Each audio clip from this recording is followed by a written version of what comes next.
This teenage farm girl was so committed to her faith that all it took were voices in her head telling her to go to war, and she did it, and did it with more swag than anyone could have possibly imagined. We are forced to applaud her and feel for her tragic end. Let us take a look at the life of Joan of Arc. She was a peasant girl born in a small French village who became a national symbol for the French cause during the Hundred Years' War. At the age of 13, she claimed to hear divine voices and see visions of Saint Michael, Saint Catherine of Alexandria, and Saint Margaret of Antioch, who instructed her to help Charles VII become the rightful king of France.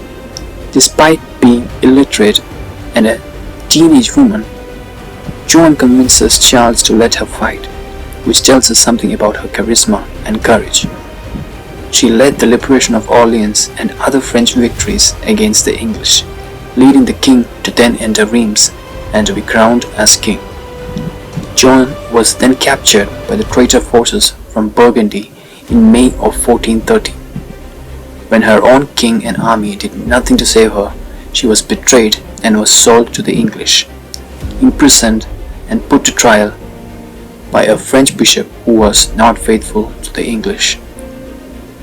Mark Twain said, "She is easily and by far the most extraordinary person that the human race has ever produced." What a comment about a teenage girl. It is actually not surprising because since the writing of human history began, Joan of Arc was the only person of either sex who has ever held supreme command of military forces of an entire nation at the age of 17. Amazing.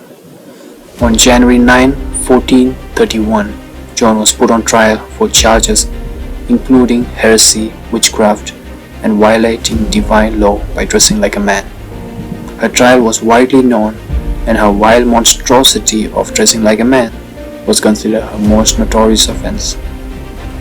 In May 1431, after being found guilty, Joan was sentenced to die by burning at the stake. Upon her death, even King Henry of England wrote, "We are lost. We have just burned a saint." Despite being convinced of heresy by the Catholic Church, Joan's trial and execution only served to immortalize her and turn her into a national symbol for the French cause. Her story has endured for centuries, and she is recognized as a symbol of faith, courage, and resistance.